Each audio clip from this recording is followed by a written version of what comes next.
This is absolutely messed up.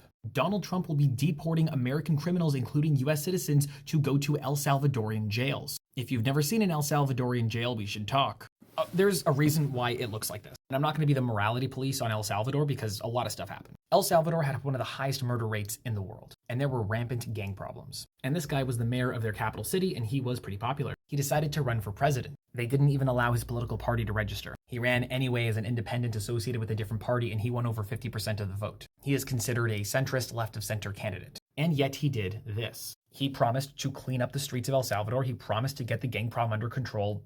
And he did, by essentially arresting anybody who had tattoos and parading them around like this and putting them in one of the world's largest prisons. Which is why I don't want to be the morality police here. Which is why this is such a big problem, because America is not just going to be sending criminals who are foreigners, they plan on sending US citizens, which is incredibly illegal. And you have to remember that this guy is super popular in El Salvador. So popular, in fact, that the Supreme Court that originally didn't allow him to run reinterpreted the Constitution to allow him to run consecutively in elections. He has jokingly referred to himself as a dictator, and his people cheer him on with that nickname. Let's get something clear though, this guy is not like Trump. He's a populist, but he's not one of the billionaires who is taking over and getting everything for himself. He legitimately cleaned up El Salvador, just in a way that maybe we aren't a fan of. I'm not defending him or justifying anything. I am just saying that it is hard for us from North America to look down on them and to judge them. But we can definitely judge the US government for sending its own American citizens to their prisons.